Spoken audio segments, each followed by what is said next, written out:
தேவனுடைய கிருபை நம் யாவரோடும் கூட இருந்து வழி நடத்துவதாக. இப்பொழுது தேவ செய்திக்குள்ளாய் நாம் கடந்து சொல்லுவோம். தேவ செய்திக்கு ஆதாரமாக உபாகமத்தின் புஸ்தகம் 32வது அதிகாரம் 13வது வசனம். உபாகமத்தின் புஸ்தகம் 32வது அதிகாரம் 13வது வசனம். அந்த வார்த்தை இப்படியாக சொல்லுகிறது: பூமியில் உள்ள உயர்ந்த ஸ்தலங்களின் மேல் அவனை ஏறி வர பண்ணினார், வயல் விளையையும் பலனை அவனுக்கு புசிக்க கொடுத்தார், கண்மலையில் உள்ள தேனையும் கற்பாறையிலிருந்து வடியும் எண்ணெயும் அவனுக்கு உண்ணும்படி செய்தார். இந்த வசனத்தை வைத்துதான் இன்றைக்கு காலையிலே நாம் தியானித்தோம். அதில் முதல் பகுதி ஏறி வர பண்ணுகிறார் என்கிற தலைப்பின் கீழாக தேவ சமூகத்திலே தேவனுடைய வார்த்தையை கேட்க தேவன் நம்மளுக்கு கிருபை பாராட்டினார். அதனுடைய தொடர்ச்சியை தான் நாம் இந்த நேரத்திலும் நாம் தியானிக்க போகிறோம். அப்ப இன்றைக்கு தேவ சமூகத்தில் வந்திருக்கிற நமக்கு தேவன் கொடுக்கிற செய்தியின் தலைப்பு அவர் ஏறி வர பண்ணுகிறார். அவர் உங்களையும் என்னையும் நம் யாவரையும் ஏறி வர பண்ணுகிறவராய் காணப்படுகிறார். அந்த வசனம் தெளிவாய் சொல்லுகிறது, உயர்ந்த ஸ்தலங்களின் மேல் அவனை ஏறி வர பண்ணினார். இந்த வார்த்தையிலே அவர் ஏறி வர பண்ணுகிறார் என்கிறது ஒரு கீழான ஸ்தலத்திலிருந்து அல்லது தாழ்ந்த ஸ்தலத்திலிருந்து அல்லது கீழே இருந்த நிலைமையிலிருந்து அவர் ஏறி வர பண்ணுகிறார் என்பதுதான் இதை காட்டுகிறது என்பதை பார்க்க கர்த்தர் உதவி செய்தார். நாம் காலையிலே பார்த்தோம், ஏறி வர பண்ணுகிறார் அல்லது ஏறி வருகிறது என்பது எதை காட்டுகிறது? சகரியாவின் புஸ்தகம் 9வது அதிகாரம் 9வது வசனம் சொல்லுகிறது, மிகவும் களி கூறுதலும் கம்பீர சத்தத்தை உண்டு பண்ணுகிறதும். மிகவும் களி கூறுகிறதும் இரண்டாவது கம்பீரத்தலை அது காட்டுகிறது. முதலாவது கர்த்தர் நம்மளுடைய மனதிலே, நம்மளுடைய ஆவியிலே, நம்முடைய சரீரத்திலே ஒரு மாற்றத்தை கர்த்தர் கொடுக்கிறார். நம்முடைய நினைவுகளிலே அவர் ஒரு மாற்றத்தை கொடுக்கிறார். நான் சோர்ந்து போயிட்டேன், நான் விழுந்து போயிட்டேன், தாழ்ந்த நிலைமையில இருக்கிறேன், நான் கீழே இருக்கிறேன் என்கிற எண்ணத்திலே சோர்ந்து போயிருக்கிறேன். நமக்கு முதலாவது தேவன் கலிகூறுதலை நம்முடைய இருதயத்திலே கொடுத்து, இரண்டாவது அந்த கலிகூறுதல் எப்படியாய் மாறுகிறதா? கம்பீரமாய் மாறுகிறது. நம்முடைய வாயிலிருந்து புறப்படுகிற வார்த்தை கம்பீரத்தின் சத்தமாய் மாறுகிறது, தேவனை துதிக்கிறதாய் மாறுகிறது. நம்மளை பார்க்கிறவர்கள் நம்மளை கம்பீரமாய் பார்க்கிறவர்களாய், நாம் கம்பீரத்தோடு காணப்படுகிறதை மற்றவர்கள் காண செய்கிறது தான் இது ஏறி வர பண்ணுகிறது என்பதை நாம் பார்த்தோம். அதில் முதலாவது நாம் பார்த்தோம், எப்படி ஏறி வர பண்ணுகிறாராம்? அவர் யுத்த வீரராய் நம்மளை ஏறி வர பண்ணுகிறாராம். யுத்த வீரராய் ஏறி வர பண்ணுகிறார் என்றால் என்ன அர்த்தம்? பலவீனராய் இருக்கிற நம்மளை பலவான்களாய் தேவன் ஏறி வர பண்ணுகிறார். நம்முடைய பலவீனமான சூழ்நிலையில் இருக்கிற நம்மளை, தள்ளாடி தடுமாறி கொண்டிருக்கிற நம்மை தேவன் ஒரு பலமுள்ளவர்களாய் தேவன் ஏறி வர பண்ணுகிறார். அதிலே தான் 2 குறிப்பை காணப்பட்டது. எப்படி பலவீனர்களாய், நாம் எப்படி பலவீனர்களாய் மாற்றப்பட்டோம் அல்லது பலவீனர்களாய் மாறினதற்கான காரணம் என்ன? ஒண்ணு, நம்முடைய எல்லைகளில் இருந்து நாம் துரத்தப்பட்டது அல்லது எல்லைகளிலிருந்து தூரமாக்கப்பட்டது. இரண்டாவது, விற்கப்பட்டு போன நிலைமை. ஒன்று, எல்லையிலிருந்து துரத்தப்பட்டோம் அல்லது தூரமாக்கப்பட்டோம், அந்த இடத்திலிருந்து நாம் எடுக்கப்பட்டோம். இரண்டாவது, நாம் விற்கப்பட்ட சூழ்நிலை. இது ரெண்டிற்கும் வித்தியாசம் இருக்கிறது. எல்லையிலிருந்து தூரமாக்கப்படுகிறது என்பது என்னன்னா, ஒரு இடத்துல இருந்து நீங்க இங்க இருக்கவே கூடாது என்று சொல்லி அந்த இடத்துல இருந்து இன்னொரு இடத்துல கொண்டு போய் வைக்கிறது. அது அடிமைத்தனத்தின் இடமாய் இருக்கலாம் அல்லது உங்களை வனாந்தரத்துல விட்டு போகிறதா இருக்கலாம். உதாரணத்துக்கு ஆகாரை பார்க்கலாம். சாராள் சொல்லுகிறாள், ஆகார் இந்த இடத்துல இருக்கவே கூடாதுன்னு சொல்ல உடனே அவளுடைய எல்லையாகிய ஆபிரகாம், அவளுடைய எல்லையாகிய அந்த ஆபிரகாமின் சந்ததியை விட்டுட்டு அவளை துரத்துகிறதை நாம் பார்க்கிறோம். அது அவளை அடிமைத்தனத்துக்குள் கொண்டு போகவில்லை, அதை அவளுக்கு விடுதலை, அதாவது ஒரு போராட்டத்திற்குள்ளாய் கொண்டு போனது. ஆனாலும் அவளுக்கு கொஞ்சம் சுதந்திரம் இருந்தது. ஆனா இரண்டாவது ஒரு காரியம் அங்கு காணப்படுகிறது. இந்த பலவீனராக்கினதற்கான காரணம், பலவீனர்களாய் நாம் மாற்றப்பட்டதற்கான காரணம் விற்கப்பட்டு போன சூழ்நிலையை காட்டுகிறது. அப்ப இன்றைக்கு இரண்டாவது இப்ப தியானிக்க போகிறது என்னவென்றால், காலையிலே நாம் பார்த்தோம் எல்லைக்கு தூரமாக்குறது குறித்து நாம் பார்த்தோம். அதுல இரண்டாவது குறிப்பை இன்றைக்கு நாம் பார்க்க போகிறோம், விற்கப்பட்ட நிலைமை. நம் பலவீனர்களாய் மாறினதற்கான காரணம் நாம் விற்கப்பட்டு போன நிலைமையை காட்டுகிறது. யாரிடத்திலே நாம் விற்கப்பட்டு போனோமாம் அல்லது யாரிடத்திலே நம்முடைய சத்ருவானவன் தீர்வும் அந்த 3 சத்துருக்களை பார்த்தோம் காலையிலே. தீரு, சீதோன், அது பெலிஸ்தியா எல்லைகள், மூன்று நம்மளை எல்லையிலிருந்து தூரமாக்கி யாரிடத்திலே விற்று போட்டதாம்? யோவேல் புஸ்தகம் 3வது அதிகாரம் இதிலே நாம் வாசிக்கும் பொழுது 3வது அதிகாரம் 6வது வசனத்தை வாசிக்கும் பொழுது அந்த வார்த்தை இப்படியாக சொல்லுகிறது, கிரேக்கர்களிடத்திலே விற்கப்பட்டு போனோம். கிரேக்கர்களிடத்திலே விற்கப்பட்டது நிமித்தமாக நாம் பலவீனர்களாய் நாம் மாற்றப்பட்டோம். ஒரு காலத்தில் நல்ல பலத்தோடு இருந்தோம், தேவனுடைய சத்துவத்தோடு இருந்தோம், தேவனால் கொடுக்கப்பட்ட இன்பத்தையும் உச்சிதமான பொருட்களை பெற்றவர்களாய், பொன்னையும் வெள்ளையும் பெற்றவர்களாய் காணப்பட்ட நாம் இப்பொழுது எல்லைக்கு தூரமாக்கப்பட்டது மாத்திரமல்ல, அந்த கொஞ்சம் சுதந்திரத்தையும் இழக்கும்படி நாம் கிரேக்கர்களிடத்திலே விற்கப்பட்டவர்களாய் நாம் காணப்படுகிறோம். அப்ப கிரேக்கர்களிடத்துல விற்கப்பட்டோம் என்றால், கிரேக்கர்கள் என்றால் யாரை காட்டுகிறது? வேதத்திலே நாம் வாசிக்கும் பொழுது கொலேசியரின் புஸ்தகம் 3வது அதிகாரம் 11வது வசனத்தை வாசித்தோம் என்றால் அந்த வார்த்தை எப்படியா சொல்லுகிறது, கிரேக்கனும் யூதனும் இல்லை, விருத்த சேதம் உள்ளவர்கள் என்றும் விருத்த சேதம் இல்லாதவன் என்றும் இல்லை, புறஜாதியான் என்றும் புற தேசத்தான் என்றும் இல்லை.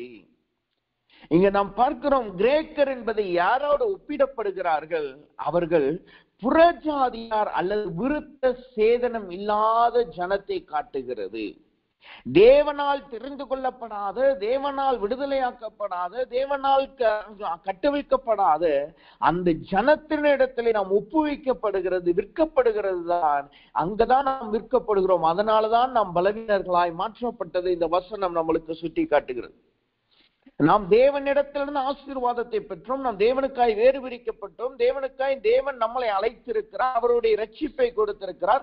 அதன் நிமித்தமாய் பரத்தின் ஆசீர்வாதமும் பூமியின் ஆசீர்வாதமும் ஆவிக்குரிய ஆசீர்வாதத்தை கர்த்தர் கொடுத்திருக்கிறார்.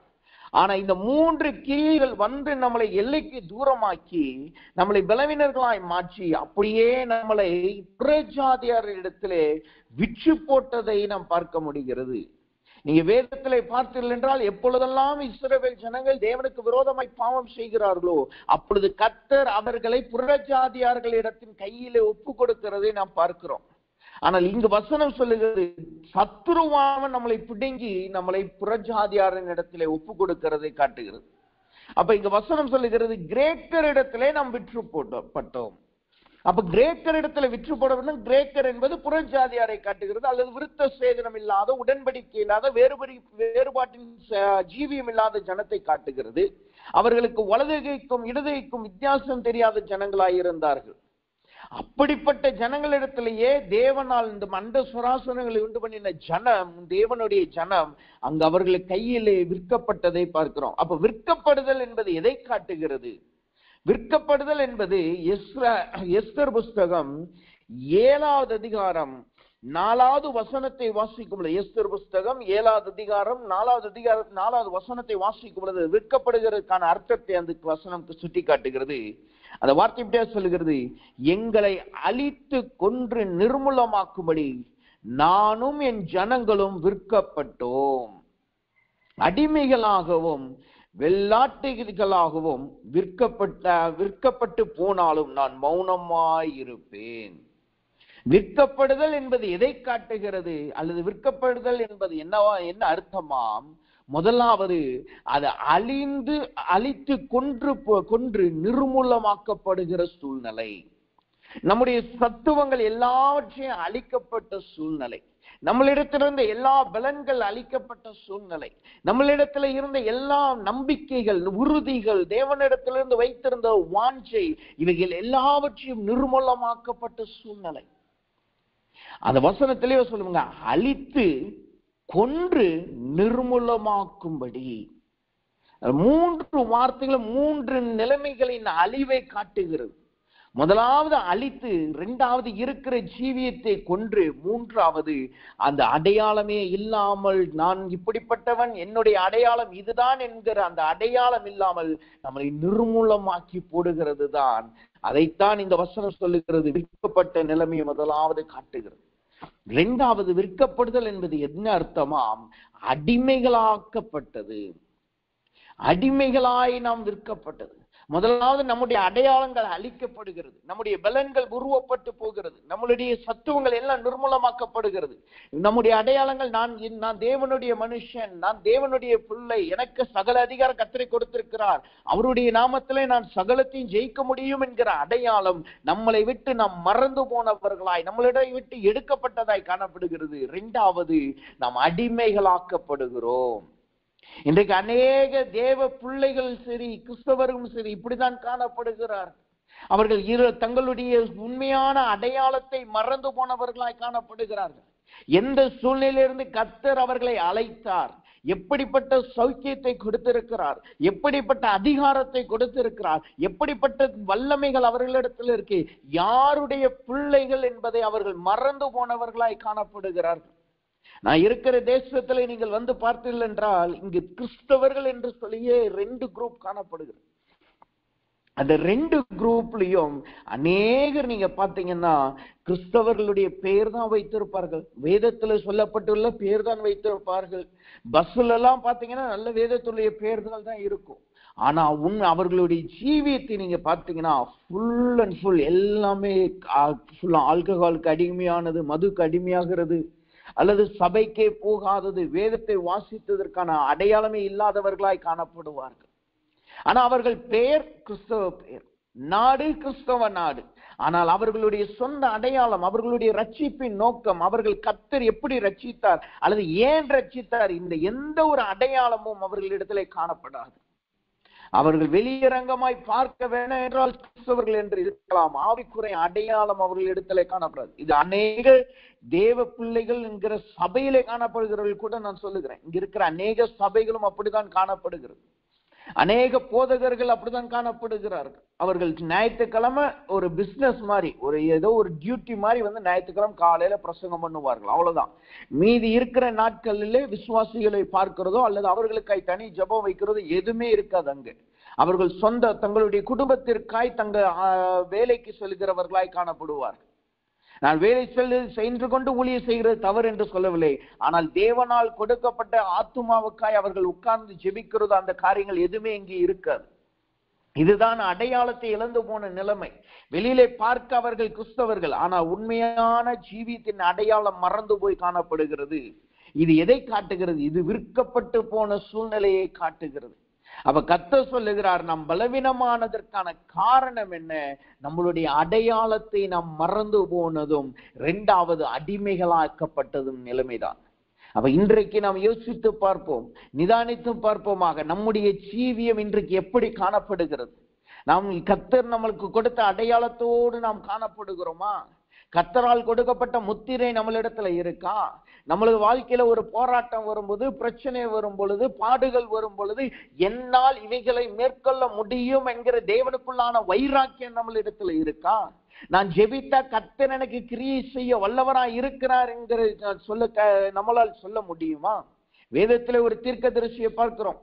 அவன் சொல்லுகிறான், தேவனுடைய நாமத்தை கொண்டு நான் சொல்லுகிறேன் 3 வருஷம் மழை பெய்யாது என்று சொல்லுகிறான். நான் சொன்ன வார்த்தைக்கு மீறி இப்படி நடக்க வாய்ப்பு இல்லை, நடக்காது என்று சொல்லி அவன் தேவனால் கொடுக்கப்பட்ட அதிகாரத்தையும், தேவன் எப்படி அவனுடைய வார்த்தையை கனம் பண்ணுகிறான், யாருடைய மகன் என்பதை அங்கு வெளிப்படுத்துதலை நாம் பார்க்கிறோம். அப்படிப்பட்ட ஜீவியை நம்மளிடத்துல இருக்கா? அல்லது இன்றைக்கு நம்மளுடைய வாழ்க்கையில வருகிற போராட்டத்தையும் பிரச்சனையை பார்த்து நாம் கலங்கினவர்களாய், அடையாளத்தை மறந்து போனவர்களாய் காணப்படுகிறோமா என்பதை நாம் நிதானித்து பார்ப்போமாக. அப்ப வசனம் சொல்லுகிறது, பலவீனர்களாக்கப்பட்டதற்கான காரணம் ஒன்று, முதலாவது நம்முடைய அடையாளங்களை அழித்து கொன்றுபடப்பட்டு நிர்மூலமாக்கப்பட்டதும், 2வது நாம் அடிமைகளாக்கப்பட்டது நிமித்தமாகத்தான் இங்கு நம் பலவீனர்களாய் மாறுகிறோம். அந்த பலவீனத்திலிருந்து தான் கர்த்தர் நம்மளை ஏறி வர பண்ணி பலவான்களாய் மாற்றி நம்மளை யுத்த வீரர்களாய் ஏறி வர பண்ணுகிறார். அப்ப நாம் பார்த்தோம், யாரிடத்தில் விற்கப்பட்டோம், விற்கப்படுகிறதுக்கான அர்த்தம் என்ன என்பதை நாம் பார்க்க கர்த்தர் நம்மளுக்கு கிருபை செய்தார். அப்ப நாம் விற்கப்பட்டது உண்மைதான், நாம் பலவீனர்களாக்கப்பட்டது உண்மைதான். ஆனா இப்ப கர்த்தர் என்ன செய்கிறாராம், அவைகளிலிருந்து எப்படி நம்மளை விடுவிக்கிறார்? இந்த மத்தியான வேளையிலே இந்த விற்கப்பட்ட சூழ்நிலையிலிருந்து நம்மளை எப்படி தேவன் விடுதலையாக்குகிறாராம்? வசனம் இப்படியாக சொல்லுகிறது. ஏசாயாவின் புஸ்தகம் 52வது அதிகாரம் 3வது வசனத்தை வாசிக்கும் பொழுது அந்த வார்த்தை எப்படியா சொல்லுகிறது? ஏசாயாவின் புஸ்தகம் 52வது அதிகாரம் 3வது வசனம் இப்படியா சொல்லுகிறது, விலையின்றி விற்கப்பட்டார்கள், பணமின்றி மீட்கப்படுவீர்கள் என்று கர்த்தர் சொல்லுகிறார். விலையின்றி விற்கப்பட்டார்கள், பணமின்றி மீட்கப்படுவீர்கள். நாம் விற்கப்படும் பொழுது நம்மளை குறித்ததான, நம்மளுக்கு இருந்த அடையாளங்கள், நம்மளுக்கு இருந்ததான விலையானது கூட அங்கு வரவில்லை. நம்ம ஒரு தூசியை போல, ஒரு குப்பையை போல தூக்கி எறியப்பட்டோம். குப்பையை போல நாம் விற்கப்பட்டோம். நீங்கெல்லாம் ஒரு ஒன்றத்திற்கும் லாய்க்கில் ஒரு டிராஷ் என்று சொல்லி நாம் விற்கப்பட்டோம். ஆனா கர்த்தர் சொல்லுகிறார், பணமின்றி நம்மளை மீட்டுக் கொள்ளுகிறார். அவர் எப்படி நம்மளை விடுதலை ஆக்குகிறார்? பணமின்றி அவர் நம்மளை மீட்டுக் கொள்ளுகிறார். தம்முடைய ரத்தத்தை கொண்டு, தம்முடைய ஜீவனை கொடுத்து, தேவன் நமக்காய் அடிக்கப்பட்டார் அல்லவா, அதை காண்பித்து நம்மளை தேவன் விடுதலை ஆக்குகிறவராய் காணப்படுகிறார். இது இன்னொரு வார்த்தையிலே நாம் சொன்னோம் என்றால், எப்படி நாம் விற்கப்பட்டோமோ, எந்த சூழ்நிலையிலே நாம் விற்கப்பட்டோமோ, அல்லது எந்த நிலைமையிலிருந்து நாம் விற்கப்பட்டோமோ, அதே நிலைமைக்கு நம்மளை தேவன் மீட்டுக் கொள்ளுகிறவராய் காணப்படுகிறார். எந்த நிலைமையிலிருந்து நாம் தள்ளப்பட்டு விற்கப்பட்டோமோ, அதே நிலைமைக்கு கர்த்தர் நம்மளை கொண்டு வருகிறார்.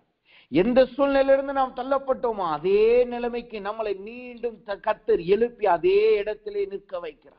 உங்கள் சிங்காசனங்களை நீங்கள் இழந்து போனீர்களா? உங்கள் அதிகாரங்களை இழந்து போனீர்களா? உங்கள் சத்துவத்தை இழந்து போனீர்களா? அல்லது காலையிலே பார்த்தபடி தேவனால் கொடுக்கப்பட்ட இன்பத்தையும் உச்சிதமான பொருட்களை இழந்து போனீர்களா? அவைகள் எல்லாவற்றையும் தேவன் இன்றைக்கு மீட்டு கொண்டு நம்மளை பலவான்களாய் மாற்றுகிறார், யுத்த வீரர்களாய் மாற்றுகிறார். சரி, நம்மளை தேவன் எப்படி நாம் விற்கப்பட்டோமோ அதே போல நம்மளை மீட்டுக் கொள்ளுகிறார். அப்ப சத்ருவின் சைடு என்ன நடக்கிறது? நம்மளை இப்படி மீட்டுக் கொள்ளுகிறார். அப்படி அவர் மீட்டுக் கொள்ளுகிறார் என்றால் சத்ருவை என்ன செய்கிறாராம்? வசனம் சொல்லுகிறது, யோவேல் புஸ்தகம் 3வது அதிகாரம் 7வது வசனத்தை வாசிக்கும் பொழுது அந்த வசனம் இப்படியா சொல்லுகிறது. யோவேல் புஸ்தகம் 3வது அதிகாரம் 7வது வசனம் இப்படியா சொல்லுகிறது, நீங்கள் அவர்களை விற்று போட்ட அவ்விடத்திலிருந்து நான் அவர்களை எழும்பி வர பண்ணி நீங்கள் சரி கட்டினதை உங்கள் தலையின் மேல் திரும்பும்படி செய்து. எந்த இடத்திலே நாம் விற்கப்பட்டோமோ, அல்லது எந்த விதத்திலே நாம் தள்ளப்பட்டு விற்கப்பட்டோமோ, அடிமையாக்கப்பட்டோமோ, அல்லது அடையாளங்கள் அழிந்து போனதோ, அதே நிலைமையில் இருந்து தேவன் நம்மளை இன்றைக்கு எழுப்புகிறவராய் காணப்படுகிறார். முதலாவது நம்மளை என்ன செய்கிறார்? தேவன் நம்மளை அந்த சூழ்நிலையிலிருந்து எழுப்புகிறவராய் காணப்படுகிறார். எப்படி தேவன் நம்மளை மீட்டுக் கொள்ளுகிறாராம், எப்படி தேவன் நம்மளை விடுவித்து நம்மளை பலவீனமான நம்மளை பலவான்களாய் மாற்றுகிறாராம். அவர் நம்மளை தேவன் எந்த இடத்திலே நாம் விற்கப்பட்டோமோ, எந்த விதத்திலே விற்கப்பட்டோமோ, அதே விதத்திலே நம்மளை தேவன் எழும்பி வர பண்ணுகிறார். 2வது அங்க என்ன நடக்குது? நீங்கள் சரி கட்டினதை உங்கள் தலையின் மேல் திரும்பும்படி செய்து. நமக்கு சத்ருவானவன் என்ன செய்தானோ, சத்ருவானவன் நம்முடைய வாழ்க்கையில என்ன செய்தானோ, அதே காரியத்தை அவர்களுக்கு திரும்ப செய்ய போறோம். நம்மளை சத்ருவானவன் எந்த நிலைமையிலிருந்து நம்மளை தள்ளி தரித்தனாய் நாம் இழக்கும்படியாய் எல்லாவற்றையும் இழந்து போனவர்களாய் அடிமைகளாய் மாற்றினானோ, அதே போல நம்முடைய சத்ருவின் சத்துவங்கள் எல்லாத்தையும் அழித்து சத்ருவையும் அடிமைகளாக்கப்படுகிறோம். சத்துருக்களை நாம் அடிமைகளாக்கி கொள்ளுகிறோம். நாம் சகல அதிகாரத்தை நாம் பெற்றவர்களாய் நாம் மாறுகிறோம். எந்த சூழ்நிலையிலிருந்து சகல அதிகாரத்தை இழந்தோமோ, அதே சூழ்நிலையில் இருக்கிற நம்மளை தேவன் சகல அதிகாரத்தை மீட்டுக் கொடுக்கிறவராய் காணப்படுகிறார். நாம் எல்லாரும் அறிந்தபடி ஆதாமும் ஏவாளுடைய ஜீவியத்திலே அவர்கள் பூமியின் அதிகாரத்தையும் தேவனால் கொடுக்கப்பட்ட அதிகாரத்தை இழந்தார்கள். அதே போல 2ஆம் மாதமாய் கிறிஸ்து வந்து சகலத்தையும் மீட்டு கொடுத்தார் அல்லவா, சகலத்தையும் மீட்டு அதிகாரத்தை பெற்றவராய் மாறினார் அல்லவா. அதே போல தேவன் உங்களுடைய தனிப்பட்ட ஜீவியத்திலும் நீங்கள் இழந்து போனவைகளை அல்லது யாரால் இழந்து போனீர்களோ அவர்களை உங்களுக்கு தேவன் கீழ்ப்படுத்தி சகலத்தையும் மீட்டுக் கொள்ள செய்கிறவராய் காணப்படுகிறார். அந்த வசனம் சொல்லுகிறது, நீங்கள் சரி கட்டினதை உங்கள் தலையின் மேல் திரும்பும்படி செய்து. எப்படி திரும்பும்படி செய்கிறாராம்? அடுத்த வார்த்தை சொல்லுகிறது பாருங்க, உங்கள் குமாரரையும் உங்கள் குமாரத்திகளையும் யூத புத்திரரின் கையிலே விற்பேன். இவர்கள் அவர்களை தூர தேசத்தாராகிய சபையேர் இடத்தில் விற்று போடுவார்கள். முதலாவது கர்த்தர் எப்படி அவர் நம்மளை விடுவிக்கிறார்? அவர்கள் நம்மளை எழுப்பி அவர்களுக்கு தலைமையில் நமக்கு அவர்கள் செய்ததை திரும்பி அவர்களுக்கு செய்யும்படி செய்கிறார். எப்படியாம்? அவர்களை தேவன் நம்முடைய கையிலே ஒப்பு கொடுக்கிறார். அவர்களை நம்முடைய பாதத்திற்கீழாய் அல்லது அவர்களை நமக்கு அடிமைகளாய் தேவன் மாற்றுகிறார். அவர்களுடைய அடையாளங்கள் அழிக்கப்படுகிறது. அவர்கள் எந்த பலத்தோடு வந்தாங்களோ, எந்த அடையாளத்தை காமிச்சு நான் இப்படிப்பட்டவன், நீ என்னால இது கிரியை செய்ய முடியும், நான் உனக்கு மேலே என்று சொல்லி எதை அடையாளம் காட்டி வந்தார்களோ அந்த அடையாளங்கள் இல்லாதபடி அவர்களை தேவன் அழிக்கிறார். அந்த அடையாளங்களை தேவன் அழித்து போட்டு அவர்களையோ நம்முடைய கரங்களிலே அவர் விற்று போடுகிறவராய் காணப்படுகிறார். அடுத்ததா என்ன நடக்கிறது? அவர்களை நம்மளிடத்துல தேவன் விற்று போட்டு நாம் என்ன செய்கிறோம்? அவர்களை சபை, அந்த வார்த்தை சொல்லுகிறது, 7வது வசனம் சொல்லுகிறது, 8வது வசனம் சொல்லுகிறது, தூர தேசத்தாராகிய சபையரிடத்தில் விற்று போடுவோம். அவர்களை நமக்கு கீழே அடிமைகளாய் வைத்திருக்கிறது மாத்திரமல்ல, அவர்களை என்ன செய்கிறோம்? நாம் சபையரிடத்திலே நாம் விற்று போடுகிறவர்களாய் காணப்படுகிறோம். இந்த சபையரை குறித்து நீங்க வேதத்துல பாத்தீங்கன்னா, யார் இந்த சபையர்? வசனம் சொல்லுகிறது, இந்த சபையரை குறித்து சொல்லுகிறது, ஏசாயா 45:14 சொல்லுகிறது, அவர்கள் நெடியாட்கள் என்று சொல்லியிருக்கு. அவர்கள் ஒரு வியாபாரக்காரர்கள். ஆனா அவர்களை குறித்து வசனம் சொல்லுது, என்ன சொல்லுகிறது? அவர்கள் சாதாரண வியாபாரக்காரர்கள் மாத்திரமல்ல, நெடியாட்கள் என்று சொல்லி ஏசாயாவின் புஸ்தகம் 45வது அதிகாரம் 14வது வசனத்தை சொல்லுகிறது. இப்படியா சொல்லுகிறது, நெடிய ஆட்களாகிய சபையேரின் வர்த்த கால பாவம். அப்ப யாரிடத்திலே நாம் விற்று போடுகிறோம்? சபையரிடத்திலே விற்று போடுகிறோம். அப்படின்னா என்ன அர்த்தம்? அவர்கள் நெடியாட்கள். நெடியாட்கள் என்பது சரீர ரீதியாய் அவர்கள் வளர்ந்ததை காட்டுகிறது. இன்னொன்று ஆவிக்குரிய ரீதியாய் பார்க்கும் பொழுது இவர்கள் தங்களுடைய பலன்களை நாம் உருவி போட்டு அவர்கள் அடையாளங்களை அழித்து அவர்களை ஒரு அடிமைகளாய் அல்லது அவர்களை இல்லாதவர்களாய் அவர்களை காட்டிலும் மேலானவர்களிடத்திலே நாம் விற்று போடுகிறோம். அவர்கள் நினைத்திருக்கலாம், நான் தான் மேலானவன், எனக்கு சகல அதிகாரம் கொடுக்கப்பட்டிருக்கு, நான் நினைச்சா உன்னை நிர்மூலமாக்கி இருக்கலாம், நான் நினைச்சா உன்னை இங்கிருந்து இந்த இடத்துல இருந்து நீ இல்லாம உன்னை அழித்து போடலாம், நான் நினைச்சா உனக்கு என்ன செய்வேன் தெரியுமா என்று சொல்லி அவர்கள் பேசிக் கொண்டிருந்தார்கள் அல்லவா? அவர்கள் இப்பொழுது சபையரிடத்திலே, நெடியாட்கள் இடத்திலே அவர்கள் விற்கப்படுகிற நிலைமைக்கு தள்ளப்படுகிறார்கள். இந்த சபையரை குறித்து நெடியால் மற்றும் வேதத்திலே போடப்படலை, இன்னொரு வார்த்தையும் சொல்லி இருக்கிறது. அவர்கள் எப்படிப்பட்டவர்களா இந்த சபையர்? வசனம் சொல்லுகிறது, யோபுவின் புஸ்தகம் 1வது அதிகாரம் 15வது வசனத்தை வாசித்தோம் என்றால் அந்த வார்த்தை இப்படியா சொல்லுகிறது. யோபுவின் புஸ்தகம் 1வது அதிகாரம் 15வது வசனம், சபையர் அவைகள் மேல் விழுந்து அவைகளை சாய்த்து கொண்டு போனார்கள், வேலையாட்களையும் பட்டய கருக்கினால் வெட்டி போட்டார்கள், நான் ஒருவன் மாத்திரம் தப்பி. அந்த வசனம் சொல்லுது பாருங்க, இந்த சபையர் எப்படிப்பட்டவர்களாம்? அவர்கள் விழுந்து சாய்த்து கொண்டு போவார்கள், விழுந்து சாய்த்து கொண்டு போவார்கள். யாராவது ஒரு மாட்டு கூட்டம் இருக்கு, ஒரு மாட்டு கூட்டம் இருக்கு, அல்லது நம்ம அந்த இடத்துல என்ன நடக்குதோ அவர்கள் அப்படியே வந்து அதை வளைத்து கொண்டு தங்களுக்குரியதாய் எடுத்துக்கொண்டு போவார்கள். அவர்கள் பார்வையிலே எந்த மிருகமும் எந்த ஆசீர்வாதமும் தப்பாது.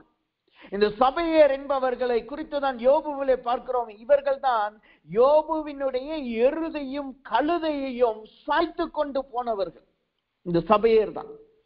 அப்ப யோசித்து பாருங்க, யோபுவினுடைய ஆசீர்வாதம் எவ்வளவு பெரிய ஆசீர்வாதம். அவனுடைய அத்தனை எருதுகளையும் அவனுடைய அத்தனை கழுதுகளையும் ஒரே நொடி பொழுதிலே இந்த சபையர் எடுத்துக்கொண்டு போனார்கள். அதோடு மாத்திரமல்ல, அவர்களுடைய வேலைக்காரர்களை இவர்கள் பட்டய கருக்கினால் கொன்று போட்டார்கள். இந்த வேலைக்காரர்களை பட்டய கருக்கினால் கொண்டு போடுகிறது எதை காட்டுகிறது? அந்த யார் அடிமைகளாய் விற்கப்படுகிறார்களோ அல்லது யாரை சபையர் இழுத்து கொண்டு போகிறார்களோ அவர்களிடத்தில் இருக்கிற கொஞ்சம் அதிகாரத்தையும் அங்கு உருவி போடுகிறது. அவர்களிடத்திலிருந்து கொஞ்சம் அதிகாரத்தையும் கொஞ்சம் பலனையும் அவர்கள் நிர்மூலமாக்கி போடுகிறதான் இந்த வேலைக்காரர்கள் பட்டய கருக்கினால் கொல்லப்படுகிறதை காட்டுகிறது. இவர்கள் எப்படி அவர்களை இந்த சபையர் எப்படி எதையெல்லாம் சாய்த்து கொண்டு போவார்களாம்? வசனம் சொல்லுகிறது, அதே யோபு 1:14 சொல்லுகிறது, எருதுகளையும் கழுதைகளையும் அவர்கள் சாய்த்து கொண்டு போனார்கள். எருதுகளையும் கழுதைகளையும். எருது என்பது வேதத்திலே நாம் வாசித்தோம் என்றால், சங்கீதங்களின் புஸ்தகம் 144வது சங்கீதம் 14வது வசனத்தை வாசிக்கும் பொழுது அந்த வார்த்தை எப்படியா சொல்லுகிறது? எருது என்பது பலத்தை காட்டுகிறது. சங்கீதம் 144:14 சொல்லுகிறது, எருது என்பது பலத்தை காட்டுகிறது. வசனம் எப்படியா சொல்லுகிறது? எங்கள் எருதுகள் பலத்தவைகளாய் இருக்கும், சத்துரு உட்புகுறுதலும் குடியேறி போகுதலும் இராது. எருதுகள் பலத்தை காட்டுகிறது. நம்முடைய சத்துரு நம்மளை அடிமையாக்க தன்னுடைய பலத்தை கொண்டு வந்தானோ, அந்த பலத்தை இந்த சபையர் நிர்மூலமாக்கி போடுவார்கள். அவர்களிடத்தில் இருக்கிற பலத்தை நாம் அவர்களிடத்தில் அந்த சத்ருவை சபையரிடத்தில் விற்று போடுகிறபடியினால், சபையருக்கு அடிமைகளாய் ஒப்பு கொடுக்கிறபடியினால், இந்த சபையர் நம்மளுடைய சத்துருக்களின் பலத்தை விற்று போடுவார்கள். அவர்களுடைய பலத்தை நிர்மூலமாக்கி போடுவார்கள். அவர்களுடைய பலத்தை தங்களுக்கென்று பயன்படுத்திக் கொள்ளுவார்கள். இரண்டாவது எருது மாத்திரமல்ல, இரண்டாவது கழுதையை ஓட்டி கொண்டு போனார்கள், சாய்த்து கொண்டு போனார்கள். கழுதை என்பது எதை காட்டுகிறது? ஏசாயாவின் புஸ்தகம் 30வது அதிகாரம் 6வது வசனத்தை வாசிக்கும் பொழுது, கழுதை என்பது ஆஸ்தியை காட்டுகிறது. முதலாவது நம்முடைய சத்துருக்களின் பலனை இந்த சபையர் எடுத்துக் கொள்ளுகிறார்கள். இரண்டாவது அவர்களுடைய ஆஸ்திகளை உருவி கொண்டு போகிறார். அவருடைய ஆஸ்திகள் நிர்மூலமாக்கப்படுகிறது. யோசித்து பாருங்க, ஒரு மனுஷனுக்கு விரோதமா ஒரு மனுஷன் எழும்புகிறான். எதை வைத்து எழும்ப முடியும்? ஒண்ணு அவனிடத்தில் இருக்கிற ஆள் பலத்தை வைத்தோ, அல்லது அவனுடைய சரீர பலத்தை வைத்தோ, அல்லது அவனுக்கு கொடுக்கப்பட்ட அதிகாரத்தை வைத்து எழும்ப முடியும். ரெண்டாவது அவனுக்கு கொடுக்கப்பட்ட ஆஸ்தி. நான் நல்ல செல்வ செழிப்பான், நான் சொன்னேன்னா எல்லாரும் கேட்பாங்க அப்படின்னு சொல்லி தன்னுடைய ஆஸ்தியை வைத்து எழும்ப முடியும். ஆனா இந்த ரெண்டையும் உருவி போட்டுட்டா, இந்த ரெண்டையும் எடுத்துக்கொண்டா என்ன நடக்கும்? அவர்கள் ஒன்றுமில்லாதவர்களாய் மாறி போவார்கள். அவர்கள் ஒரு குப்பையை போல், ஒரு டிராஷை போல், ஒரு தூசியை போல் மாறி போவார்கள். யோசித்து பாருங்க, நம்மள தூசியை போல குப்பையை போல விற்று போட்டவர்கள் இப்பொழுது அவர்களை தேவன் நம்முடைய கையில் ஒப்பு கொடுத்து அவர்களை இன்றைக்கு தேவன் நிர்மூலமாக்க வைக்கிறார். அவர்களை தேவன் இன்றைக்கு குப்பையாய் மாற்றுகிறார். அவர்களுடைய அதிகாரங்களை தேவன் உருவி போடுகிறார். அவர்களுடைய பலத்தை தேவன் சபையரிடத்தில் ஒப்பு கொடுக்கிறார். அவர்களுடைய ஆஸ்திகளை சபையர் கையில தேவன் ஒப்பு கொடுத்து இவர்களிடத்தில் இருக்கிற எல்லா பலத்தையும் ஆஸ்தியும் தேவன் எடுத்து போடுகிறார். எப்படி ஒரு பாம்பை பிடித்து அதனுடைய பல்லை நாம் பிடுங்கி எடுத்துட்டா, விஷத்தை எடுத்துட்டா அதனால் எந்த பிரயோஜனமும் இல்லையோ, அதே போல தேவன் இன்றைக்கு செய்து போடுகிறார். நீங்க சிம்சோனுடைய வாழ்க்கையில பாத்தீங்கன்னா, இது மாதிரி நல்ல பலன் இருந்துச்சு, ஆஸ்தி இருந்துச்சு, அவனிடத்துல நல்ல சத்துவம் இருந்துச்சு. ஆனா எப்போ அவனுடைய முடி வெட்டப்பட்டதோ, அவனுடைய பலன் வெட்டப்பட்டதோ, எப்போ அவன் பெலிஸ்தர் கையில் ஒப்பு கொடுக்கப்பட்ட அவன் கண்கள் பிடுங்கப்பட்டதோ, அவன் சிறுவர்களுக்கு விளையாட்டு பொருட்களை போல் மாறினான். கர்த்தர் சொல்லுகிறார், இன்றைக்கு உங்களுக்கு விரோதமாய் யார் எழும்பினாலும் பரவாயில்லை, எந்த அதிகாரத்தோடு அவர்கள் எழும்பியிருந்தாலும் பரவாயில்லை, உங்களை எந்த ஒரு நல்ல நிலைமையிலிருந்தும் அதிகாரத்திலிருந்து தள்ளினாலும் பரவாயில்லை, இன்றைக்கு கர்த்தர் அவர்களை உங்க கையில ஒப்பு கொடுக்கிறார். அவர்களோ உங்களுக்கு ஒரு விளையாட்டு பொருட்களை போல் மாறுகிறார்கள். அவர்களையோ நீங்கள் மேற்கொள்ள போகிறீர்கள். அது மாத்திரமல்ல, அவர்களை நீங்கள் அடிமைகளாய் விற்று போட போகிறீர்கள். அவர்களுடைய பலன்களும் ஆஸ்தியும் அந்தஸ்தும் இல்லாதவர்களாய், தரித்திரர்களாய் அவர்கள் மாறி போக போகிறார்கள். இதுதான் நம்மளை பலவீனத்திலிருந்து தேவன் பலவானாய் மாற்றுகிறதை காட்டுகிறது. இதுதான் சாதாரணமாய் இருக்கிற நம்மளை கர்த்தர் யுத்த வீரர்களாய் ஏறி வர பண்ணுகிறதை காட்டுகிறது.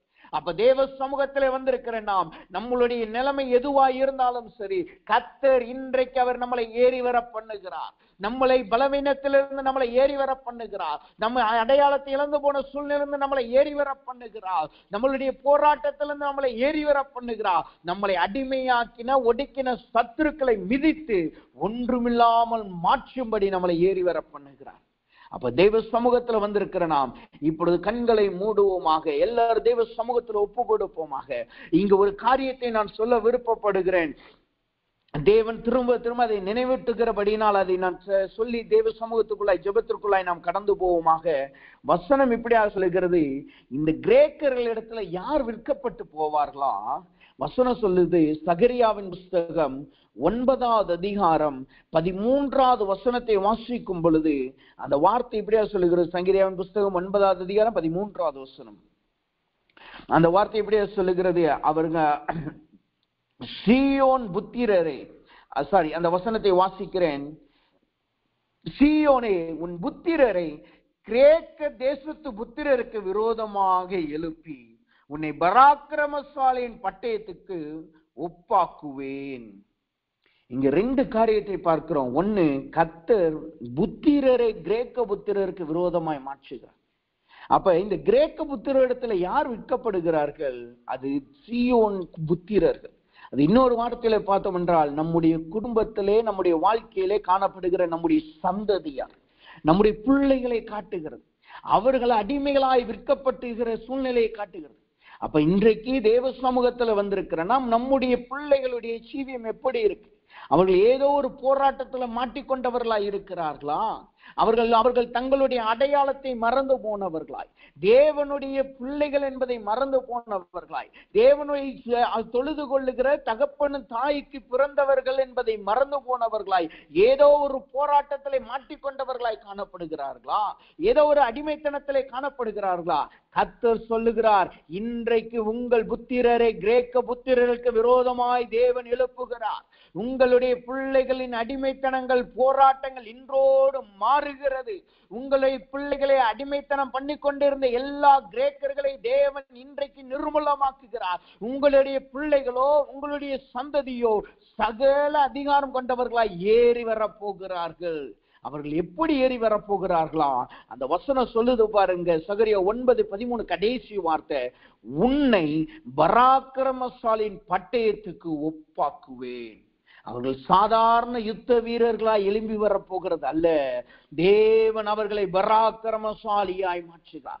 ஒருவனும் அவர்களுக்கு விரோதமாய் எழுந்து நிற்க முடியாதபடி, ஒருவனும் அவர்களை அடிமை கொள்ளாதபடி அவர்களை கர்த்தர் பராக்கிரமசாலியாய் மாற்றுகிறார். இன்றைக்கு அவர்கள் ஒரு தூளை போல, ஒன்றுக்கு உதவாதவர்களை போல, அல்லது ஏதோ ஒரு காரியத்திலே மாட்டிக்கொண்டு, உலகத்திலிடத்திலே மாட்டிக்கொண்டு அடிமைகளை போல் காணப்படலாம். ஆனால் கர்த்தர் சொல்லுகிறார், அவர்களையோ பராக்கிரமசாலியாய் மாற்றுகிறார். அவர்களையோ பராக்கிரமசாலிகளாய் தேவன் எழும்பி வர பண்ணுகிறார். அவர்களையோ கிரேக்க புத்திரர்களுக்கு விரோதமாய் தேவன் எழுப்புகிறார். அப்ப இப்பொழுது தேவ சமூகத்துல ஒப்பு கொடுப்போம். காலையிலே நம்மளையும் நம்மளுடைய குடும்பத்தையும் தேவன் விடுவித்தார். இந்த மத்தியான வேளையிலே இன்றைக்கு நம்முடைய குடும்பத்திலே காணப்படுகிற பிள்ளைகளை தேவன் விடுவிக்கிறார். அவர்களை தேவன் விடுவிக்கிறார். அவர்களையோ சகல அதிகாரம் கொண்டவர்களாய் மாற்றுகிறார். அவர்களையோ பராக்கிரமசாலியாய் மாற்றுகிறார். அவர்களையோ தேவன் கிரேக்க புத்திரர்களுக்கு விரோதமாய் எழுப்புகிறார். இப்பொழுது எல்லாரும் கண்களை மூடுவோமாக. தேவ சமூகத்தில் ஒப்பு கொடுங்க. முதலாவது சொல்லுங்க, ஆண்டவரே, என்னுடைய கிரேக்கர்களுக்கு நான் விற்கப்பட்ட சூழ்நிலை இருந்து என்னை நீர் எழுப்பியருங்க என்று சொல்லுங்க. என்னை நீர் விடுதலையாக்குங்க என்று சொல்லுங்க. சொல்லி ஜெபிக்கும் பொழுது கர்த்தர் நம்மளை விடுதலையாக்க போகிறார். 2 நிமிடம் தான் ஒப்பு கொடுத்து நாம் ஜெபிப்போமா. அன்பின் பரலோக பிதாவே, துதிக்கிறோம், ஸ்தோத்திரிக்கிறோம். ஆண்டவரே, இந்த நாளும் தேவனுடைய கிருபையும் தயவும் எங்கள் யாவரோடும் கூட இந்த காய் நன்றி செலுத்துகிறோம். ஆண்டவரே, இன்றைக்கு தேவன் ஏறி வர பண்ணுகிறீர் என்கிற தலைப்பின் கீழாய் ஆண்டவரே எங்களை யுத்த வீரர்களாய் ஏறி வர பண்ணுகிறீர். அதிலேயும் குறிப்பாய் ஆண்டவரே எங்களை கேட்கிறஇடத்தில் விற்று போட்ட நிலைமையிலிருந்து எங்களை ஏறி வர பண்ணுகிறீர் என்பதை காண்பித்தக்காய் ஸ்தோத்திரம். உடைய வார்த்தையின்படி உடைய பிள்ளைகளை தேவன் ஏறி வர பண்ணுவீனாக. உடைய பிள்ளைகளுக்கு விரோதமாக எழும்புகிற எல்லா சத்துருக்களையும் நிர்மூலமாக்குவீராக. அல்லது இவர்களை தள்ளின எல்லா சத்துருக்களையும் நிர்மூலமாக்கி அவர்களை சபையரின் கையிலே ஒப்பு கொடுப்பீராக. கர்த்தாவே, உடைய பிள்ளைகளோ சௌரியவான்களாய், அதிகாரிகளாய், உம்முடைய வல்லமையை பெற்றவர்களாய் ஆண்டவரே உயர்ந்து ஏறி உன்னதமான நிலைமையில காணப்படுவார்களாக. குறிப்பாய் ஆண்டவரே, உடைய பிள்ளைகளின் பிள்ளைகளை அவர்கள் சந்ததியை ஒப்பு கொடுக்கிறேன். அவர்கள் எந்த போராட்டத்தில் இருந்தாலும் சரி, எந்த பிரச்சனையில இருந்தாலும் சரி, எந்த விதமான அடிமைத்தனத்தில் இருந்தாலும் சரி, நசரேயனாகிய இயேசு கிறிஸ்துவின் நாமத்தில் இப்பொழுதே ஒரு விடுதலை உண்டாவதாக. இந்நாள் முதற்கொண்டு அவர்கள் பராக்கிரமசாலியின் பட்டயமாய் மாறுவார்களாக. அப்படி நீ செய்யறக்காய் நன்றி செலுத்துகிறோம். எல்லா துதி கண்ண மகிமை உமக்கே செலுத்துகிறோம். இயேசுவின் நாமத்தில் ஜெபிக்கிறோம் நல்ல பிதாவே. ஆமென், ஆமென், ஆமென்.